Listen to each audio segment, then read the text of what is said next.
Tudo bem, Gilberto? Obrigado. Tudo bem, Tamir? Tudo bom, Fausto? Obrigado pelo convite. É um prazer poder estar aqui. Uma honra descobrir que eu sou o primeiro convidado.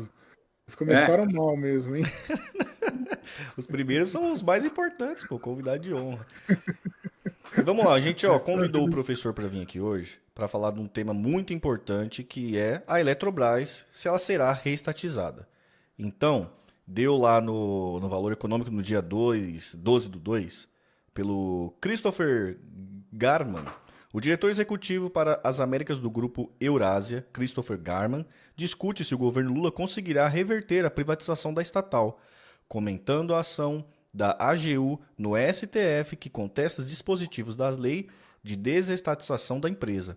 A avaliação de Garman é parte da série O Brasil em 60 Segundos, em mais um vídeo da parceria do Valor com o G0 Mídia. É isso. Tem mais uma notícia aqui também, que deu no Infomoney, que eu já quero ler aqui para a gente já poder abrir legal a pauta. Que é o seguinte: com a ação do governo contra a privatização da Eletrobras, como a ação do governo contra a privatização da Eletrobras afeta a Sabesp e outras estatais. No Infomoney, no dia 13, caso o STF conceda liminar permitindo o voto proporcional, as estatais e estaduais não conseguirão realizar o processo de privatização, diz um especialista.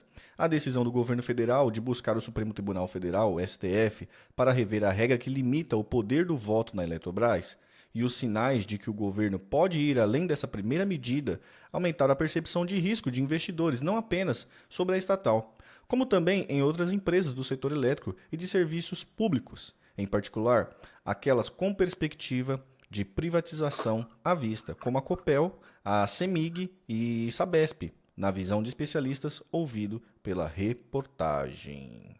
É isso aí. Qual dos dois querem começar a expor? professor Gilberto, por favor. Bom, Tamir, a pergunta tem um problema. A Eletrobras vai ser restatizada? Então, para restatizar, tem que querer. Esse pequeno probleminha. Né? E infelizmente não é o que está acontecendo. As pessoas não estão prestando atenção muito no que está acontecendo, elas se deixam levar, vamos dizer assim, por manchete de matéria que aparece na internet ou no jornal, enfim, e não estão prestando atenção no que está acontecendo.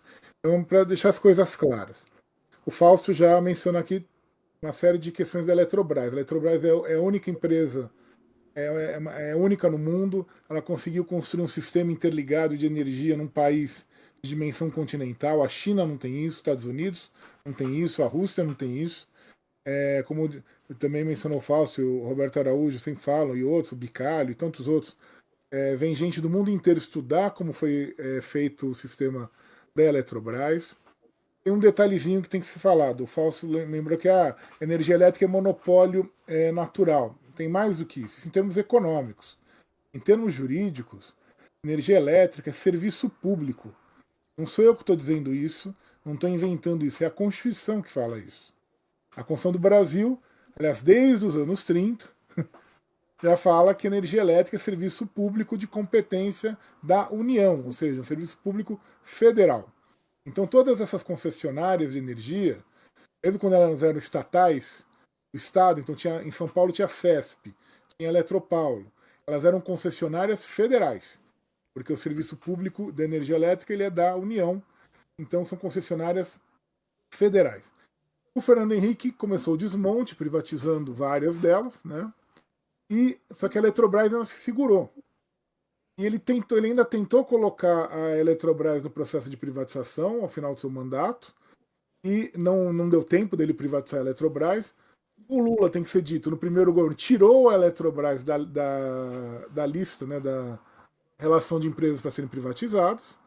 E desde teve o golpe lá em 2016, o Michel Temer e depois o Bolsonaro ficaram tentando várias vezes privatizar a Eletrobras. O Temer tentou mandando um projeto de lei, não passou no Congresso, ficou empacado lá na Câmara, e o Bolsonaro conseguiu, pegando o mesmo projeto de lei igualzinho, transformando em medida provisória. E aí foi aprovada a Lei 14.182, de 2021, que é a lei que autoriza a privatização da Eletrobras no governo do Bolsonaro. Inconstitucionalidades nessa lei tem várias. Tá? Tem que ficar claro, a privatização da Eletrobras é inconstitucional? É. Uma série de problemas. Desde questões formais de processo legislativo, que não foram cumpridos os ritos, né? Até, por exemplo, o próprio processo de privatização. A lei determina que a privatização de uma empresa estatal tem que ser feita por concorrência pública. Mesmo o Supremo, quando teve aquela decisão escalafobética lá que autorizou a privatização das subsidiárias, enfim, toda aquela lambança de privatizações, deixou claro que para privatizar qualquer empresa estatal, que seja a mãe, né, a holding, né, que é a mãe, a empresa mãe, tem que ter autorização legislativa, que aí tinha pela lei, e tem que ter licitação, tem que ter um procedimento licitatório, tem que ter concorrência pública. A privatização da Eletrobras não foi feita por concorrência pública, ela foi feita por aumento de capital, com a União abrindo mão de subscrever as novas ações. Então, isso é uma ação de direitos, não é uma ação de licitação, de concorrência, é uma operação de mercado, de direito societário, em que quem é sócio da empresa tem preferência. Quem já é sócio tem preferência, ou seja, não tem concorrência pública nenhuma. Se você, Tamir, vamos supor que você quisesse comprar ações da Eletrobras, né? Você ia ter que esperar o que sobrar do que os que já eram sócios da Eletrobras deixassem para você. Eles não levassem tudo, enfim, desse aumento do capital da Eletrobras, desse aumento de ações da Eletrobras. O que sobrar, aí você que está fora poderia eventualmente comprar lá ir lá pro seu agente, lá pro seu corretor, comprar para você. Então, na verdade, você tem um processo que não teve concorrência nenhuma, não teve licitação nenhuma. Não era que nem antigamente que a gente via aqueles ainda do Fernando Henrique, quando venderam a Vale, enfim, a própria Light, você tinha um leilão, né, e tinha disputa de ofertas. Não, simplesmente teve uma operação na Bolsa e que a União perdeu o controle sobre a Eletrobras. A Eletrobras deixou de ser uma empresa estatal, hoje ela é uma empresa privada com participação acionária estatal. A União continua tendo ações da Eletrobras, cerca de 43%. E aí o que o governo alega? Qual que é a maneira de resolver isso? Tem uma maneira, muitos têm várias maneiras, mas tem a maneira mais fácil de todas. Uma medida provisória resolve. Uma medida provisória revogando a Lei 14.182, restaurando a Eletrobras como empresa, sociedade de economia mista, e você recompra as ações que foram vendidas, né, porque a lei foi revogada, se restaurou a lei que determinava que a Eletrobras é uma empresa estatal, eles são obrigados a vender as ações, você compra as ações, e tudo bem, a União recupera o controle sobre a Eletrobras. Isso é o jeito mais fácil. Juridicamente dá para fazer isso via de medida provisória? Medida provisória. Medida provisória resolve. Se você não quiser medida provisória, você desapropria as ações. Decreto resolve. Eita. Só que o que acontece? Se criou na lei da Eletrobras um limite societário que se chama Poison Pill, chama pílula do veneno, em que qualquer acionista, por mais que ele possa ter mais do que 10% dos votos, ele só pode atuar na empresa como se tivesse 10%. Até 10%. Então quem tem mais do que 10% só pode votar como se tivesse 10%. Isso foi voltado contra a União? Obviamente foi, porque era a União quem tinha mais ações da Eletrobras. Mas não é só contra a União. Qualquer acionista, qualquer uma empresa privada tiver lá 20% da Eletrobras, ela só pode votar com 10%. Não é só a União que é limitada por isso.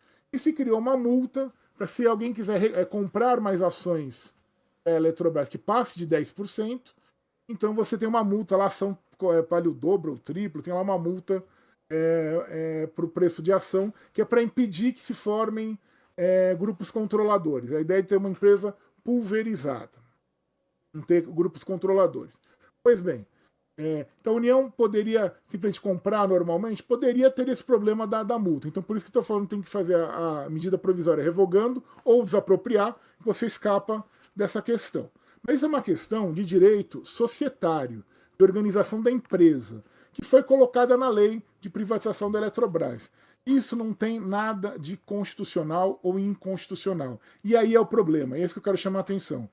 A ação que o advogado-geral da União entrou no Supremo na semana passada, ela só mexe, ela só pede anulação desses artigos que falam do poder de voto da União na Eletrobras, não só de qualquer acionista que tenha mais do que 10% do capital na Eletrobras. Ou seja, ela não trata da privatização, não questiona todas as inconstitucionalidades que tiveram no processo, todo o problema da gestão do serviço público de energia elétrica que está envolvida na questão, a gestão das águas que está envolvida na questão da Eletrobras, ele simplesmente questiona o poder de voto, lá a limitação ao poder de voto do acionista que tem mais do que 10% na lei que foi a lei que autorizou a privatização da Eletrobras. Com um probleminha. Esse é um problema? É um problema? É um problema, efetivamente, mas é um problema societário, é um problema empresarial, não é um problema constitucional. Ou seja, eles entraram com uma ação no Supremo para pedir a inconstitucionalidade de algo que não é inconstitucional. Para nossos ouvintes aí tiverem uma ideia, é a mesma coisa que entrar com uma ação de despejo sem pedir para retomar o imóvel. Eles entraram com uma ação de inconstitucionalidade sem falar da Constituição. Foi isso que eles fizeram. Aliás, esse exemplo é de um colega meu lá do Rio Grande do Sul, o Ricardo Camargo, que usou esse exemplo. Mas tanto eles não querem rever a privatização, o próprio AGU, o próprio advogado-geral da União, escreveu um artigo na Folha de São Paulo, que foi publicado agora, foi no dia 10 de maio, né, que foi publicado, e ele fala, eu vou ler para vocês as palavras do AGU. Ele diz o seguinte: a ação não representa embaraço ao processo de desestatização. Trata-se de aprimoramento da modelagem e de mecanismo que permite a conclusão efetiva do processo de privatização, eliminando subsídios cruzados. Ou seja, é para melhorar, é para completar a privatização, não é para reestatizar. E as pessoas ficam falando, agora vai reestatizar. Não vai nada. Primeiro, essa ação não tem objeto constitucional. Duvido que ela tenha sucesso no Supremo Tribunal Federal, embora a gente sabe, no judiciário brasileiro, tudo é possível, né? Mas acho que não vai ter muito sucesso ali. Em segundo lugar, mesmo que ela tenha sucesso, não muda nada. Não muda absolutamente nada. A Eletrobras continua uma empresa privatizada. A Eletrobras é uma empresa privada que, por algum acaso, tem capital da União, por algum acaso, tem capital público, que poderia não ter. E digo mais, aí para encerrar, e aí o Fausto poder também falar alguma coisa. A questão da Eletrobras, o mais importante da Eletrobras, é o seguinte: a Eletrobras ela é uma concessionária de serviço público.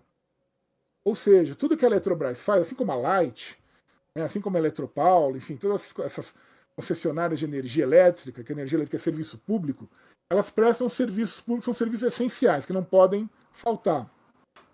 E de quem é o serviço público? O serviço público é da União, é do governo federal, do Estado Nacional. Caso aconteça a Eletrobras, o que está acontecendo com a Light, que está degringolando a olhos vistos, né, quem é o responsável por manter o serviço funcionando? Quem é o responsável por manter o serviço sendo prestado para que as pessoas não fiquem sem luz, não fiquem sem acesso à energia elétrica? É a União. Ou seja, eu vou dizer o que vai acontecer. O governo Lula, com medo de enfrentar o mercado, com medo de enfrentar os que se apropriaram de maneira ilegítima da Eletrobras, o governo Lula, o que ele vai fazer? Ele está abrindo mão de controlar o processo. Se ele restatiza, ele controla o processo. Ele sabe o que vai acontecer, ele sabe quanto ele vai gastar, ele sabe onde ele vai ter problema, vai ter uma ação aqui, vai ter uma ação ali, vai ter uma reclamação aqui, acolá, mas você controla o processo. Você sabe mais ou menos quanto você vai gastar. O que vai acontecer? Eles não vão fazer nada disso, vão ficar só nesse jogo para a plateia, né, para inglês ver, simplesmente questionar a questão do poder dentro da empresa, que não é uma questão constitucional, é uma questão de organização empresarial, não tem nada a ver com a Constituição. e vão simplesmente esperar o quê? Esperar acontecer o que está acontecendo com a Light. Esperar a empresa degringolar, porque aliás são os mesmos. O grupo o sujeito que manda na Light é do grupo que manda na Americanas, que é o grupo que manda na Eletrobras. E tem a mesma política de destruir as empresas por identificar, fica simplesmente usando a empresa como uma fonte eterna de dividendos, né, de ficar sugando a empresa, e depois até que ela não consegue mais e joga a casca fora. Eles são uma espécie de parasita. É isso que eles são. E o que vai acontecer então? A Eletrobras, quando entrar em colapso, vai cair no colo de quem? A União. Ou seja, quem vai pagar pela brincadeira toda? Nós. Só que dessa vez a gente vai saber quanto? Não. Vão ser bilhões em prejuízo, vão ser bilhões em necessidade de novos investimentos, porque, como vocês sabem, eles não fazem investimento na qualidade do serviço, na manutenção dos equipamentos, na melhoria, na modernização, em nada. Eles simplesmente sugam. E o que vai acontecer é que o mico, como sempre, vai terminar para que todo mundo pague, né? Que como o Fausto disse, a velha e boa socialização dos prejuízos. Essa é a crônica da morte anunciada da Eletrobras. Infelizmente, as pessoas estão se deixando levar por propaganda, enfim. Ah, não, isso é porque é um absurdo. O presidente reclama, ele reclama por reclamar, como ele reclama dos juros também do Banco Central. Pelo jeito, a única coisa que ele sabe fazer é ficar reclamando, porque governar mesmo parece que esquecer um pouquinho como é que faz. É o que ele faz, reclama do juro, reclama da Eletrobras e fica por isso mesmo. Aliás, só para encerrar, hoje mesmo, salvo engano, foi hoje, foi ontem, foi hoje, o ministro das Minas e Energia também está num evento lá e declarou: a restatização está fora de pauta. Você falou com todas as letras. Então só diz que o governo Lula vai restatizar a Eletrobras quem quer se iludir. Porque ele não vai. Como, aliás, como aqui muito entre nós, né, tentamos entre amigos, né, não restatizou nada. Restatizou a Vale do Rio Doce? Não. Não. Recuperou a parte do setor elétrico que tinha sido privatizada pelo Fernando Henrique? Não. Não reviu nada, não refez nada. Como não vai rever a venda de ativos da Petrobras, como não vai rever a privatização da Eletrobras, infelizmente. Pois é isso aí que o professor falou mesmo. O Gilberto, eu vou colocar aqui uma tentativa de síntese, eu queria que você comentasse aí para encerrar sua participação aqui no nosso programa, que seria o seguinte: pelo que eu estou entendendo, a ação proposta pela Advocacia Geral da União junto ao Supremo Tribunal Federal corre o risco de acabar dando ao Supremo Tribunal Federal uma chance de declarar, numa espécie assim, de decisão, a constitucionalidade da privatização da Eletrobras. Não é verdade? É isso. Vai dar essa chance. Como, aliás, aconteceu com aquela ação que foi de 2019, né, sobre a venda das subsidiárias, que é um caso que é interessante, que é o seguinte: no Brasil, desde o Collor, quando começaram as privatizações, tem várias ações contra a privatização. Nunca nenhuma deu certo. Sempre o judiciário manteve as privatizações. Só que nunca tinha chegado jurisprudência do Supremo a favor de privatização, assim, de maneira explícita. E agora vai Na chegar. ação de 2019 conseguiram uma jurisprudência a favor da privatização, ainda escalafobética, falando que você pode vender a subsidiária sem lei, quer dizer, você pode vender todas as subsidiárias da Petrobras, deixar só o prédio lá na Avenida Chile, lá no Rio de Janeiro, né? E tudo bem. Né? O prédio você faz uma lei depois para vender. Né? Ou a plaquinha na frente, não sei, às vezes o prédio também vira uma subsidiária, você põe essa plaquinha na frente, vende a plaquinha na frente por lei. Ou então fica abandonado lá, abandonado até virar ocupação e depois acontecer uma tragédia. É uma fraude, na verdade eles legitimaram uma fraude. Né? Mas mesmo eles falaram, tem que ter licitação. E na Eletrobras nem isso teve. Só que o governo não está acontecendo isso. O governo simplesmente está acontecendo: olha, eu tenho 40% do capital e pela lei eu só posso exercer 10%. Então isso é um absurdo, isso está me tirando. Eu perdi o poder de controle. Não. Aí tem que ser dita a verdade. O governo vendeu o poder de controle da Eletrobras. Se vendeu mal, se vendeu por um preço baixo, tem que ir atrás de quem vendeu. Isso é uma ação na justiça comum. Tem que ir atrás do Tribunal de Contas da União, que foi quem liberou a venda a preço ruim. Aliás, o ministro Vital do Rego foi o único que falou que estava com o absurdo que estava acontecendo. Todos os demais ministros do Tribunal de Contas legitimaram essa venda completamente escalafobético, totalmente ilegal da Eletrobras. Todos eles legitimaram. Então tem que ir atrás deles, tem que ir atrás do Paulo Guedes, tem que ir atrás do Bolsonaro. Foram os caras que venderam a Eletrobras a um preço abaixo do que deveria ter sido vendido. Mas vendeu. Esse é o ponto. Agora não adianta falar, mas eu vendi, mas quem sabe, mas eu queria ter de novo os 40%. Sim, você concorda. A lei foi feita, em tese, pelo governo brasileiro, pelo Congresso. Então foi uma opção legislativa. Ela não tem aí essa estrutura empresarial. Não é uma questão, de novo, da Constituição. Por isso que eu falei que tem que fazer uma medida provisória. A medida provisória revoga a lei e resolve o problema. É resolvido. E não tem mais essa questão. Mas não, eles não querem. Porque aí a gente sabe, aí não quer falar com o Arthur Lira, aí não quer falar com o Pacheco, aí não quer falar com não sei quem. Que é engraçado, né? Eu vi isso, foi o Ciro que falou, né? Eles têm voto para aprovar o advogado do presidente no Supremo e não tem voto para destituir o presidente do Banco Central. É a mesma coisa, eles tiveram voto para eleger o Arthur Lira e o Pacheco, né, que não deve ter sido fácil, né, mas não tem voto para aprovar uma medida provisória. Pois é. Quer dizer, então é engraçado, é um governo curioso esse. A gente não sabe se o presidente é o gênio da política ou se é um coitadinho que não consegue governar. Eu estou na dúvida, porque cada hora é uma coisa, né? E são as mesmas pessoas falando a mesma coisa. Um que ele é o gênio, sabe tudo, que a gente não sabe que ele sabe, ele vê tudo antes da gente, pode ser, não duvido, né? E o outro que ele é um coitadinho que não deixam governar. Então, assim, tem que resolver o que ele é, que eu não sei até agora o que ele é, o que ele quer fazer. Né? O Fausto disse que tem uma conversa com ele aí.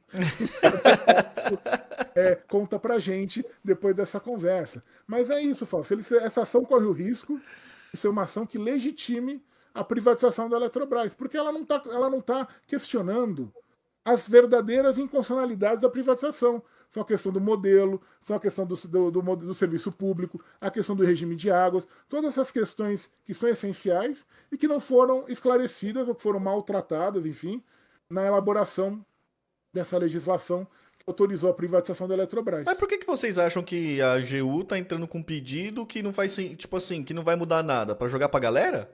Pra fazer nota de imprensa? Que tá tentando fazer alguma coisa? É para isso. E aí depois o judiciário não vai deixar. A justiça, olha, eu tentei, mas o judiciário malvado não deixou. Pronto, satisfez o público.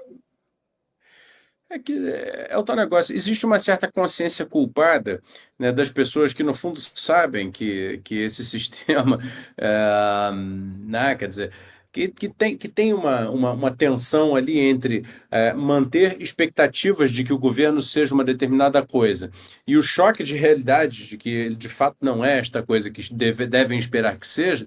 Isso gera uma necessidade dos operadores do governo em promover fatos que são, na maior parte das vezes, meio vazios ou completamente vazios. Né? O arcabouço fiscal, por exemplo. O arcabouço fiscal ele é restritivo, mas ele diz que não, precisa, né, permite-se um certo limite de gasto público. Né? Então, aí alguém interessado em que isso seja visto como algo avançado, algo que é o possível de fazer, diz o seguinte, não, é um salto civilizatório em relação ao teto de gastos, aí já exagera na interpretação positiva, e aí diz o seguinte para dizer, porque as pessoas perguntam, mas por que então não libera de uma vez? Porque nós não precisamos ter teto de gasto nenhum, né? Então por que não libera de uma vez? Aí eles dizem, não, mas aí a correlação de forças não permite. É a história da refinaria. É a mesma história da refinaria. Eles eram contra a privatização da refinaria da Bahia, da Landulfo Alves. Aí vão para os Emirados Árabes, aí o sujeito lá diz que vai investir não sei quantos bilhões em 10 anos, que não sabe se é verdade ou não. Olha, conseguimos investimentos para a Bahia e morre a história da refinaria. Daqui a pouco todo mundo está favorecendo a privatização da refinaria Landulfo Alves, exatamente. Exatamente. É o que eu falei naquela que virou até corte aqui, né, Tamir, do nosso segundo programa, não me lembro aqui. Eu falei, olha só o que vai acontecer. Daqui mais um tempo, a esquerda brasileira vai estar defendendo a PPI. Né? Vai dizer, não, meu chapa, mas vocês agora têm que olhar porque é o seguinte, o Estado ainda é o acionista majoritário. Então, se a PPI gerar lucros maiores, significa que o Estado vai pegar esses lucros e vai poder contabilizar no superávit primário e vai permitir, então, o aumento de gastos pelo arcabouço arcabouço fiscal. E é quando eu falei que é o avesso do avesso, do avesso, do avesso, do avesso, e as pessoas já não sabem mais o que é bom e o que é ruim, o que é verdade e o que é mentira. Eu vou fazer esse Esse programa é o com estado atual. meu nariz de palhaço. Eu vou trazer meu nariz de palhaço. É nessa que a gente Tá está. tudo bem. Quer dizer, o certo seria o quê? Revogar a paridade de preços internacionais no caso dos combustíveis, revogar a medida provisória que deu aos acionistas privados o controle sobre a Eletrobras. E não ficar discutindo tecnicalidades para fingir que se preocupa com o processo. Porque, veja, meses atrás a dona Gleisi Hoffmann estava aí gritando no Congresso Nacional: nós vamos reestatizar a Eletrobras, sim, para ganhar a eleição. E agora, cadê a dona Gleisi Hoffmann falando a respeito disso? Bom, o professor leu aí o artigo, o cara que é o AGU, o autor da ação, falando: olha, a ação não tem nada a ver com reestatização. O ministro do governo falou: a ideia não é reestatizar. Então a ideia é, de fato, ter realmente o setor de monopólio natural de energia, de serviço público essencial de energia elétrica do Brasil, que é este continente de país, em mãos privadas, sim. Vamos aceitar. Né? É melhor que a gente aceite isso e faça crítica, ou quem quiser aplaudir, que aplauda. Mas, assim, aceita de uma vez que é essa a realidade. Né? Porque enquanto a gente estiver jogando capas de interpretação, né, relativizante em cima de verdade nua e crua, entendeu? Por interesses de manutenção do poder político, cara, entendeu? Nem mesmo um diagnóstico correto da tragédia que se arma, nós vamos conseguir ter. E isso é muito ruim para a sociedade brasileira. Bom, Tamir, eu acho que a gente pode agradecer, liberar aí o professor para poder descansar do dia de trabalho. Muito obrigado, Gilberto, por ter vindo aqui no Massa Crítica, esclarecer o povo aí a respeito da questão da Eletrobras. Eu Palavras que, agra- finais? eu que agradeço, faço agradeço, Tamini, estou à disposição, espero poder voltar outras vezes e muito obrigado aí pela oportunidade. Tamo junto, professor. Obrigado, viu? Um Tchau, abraço. tchau.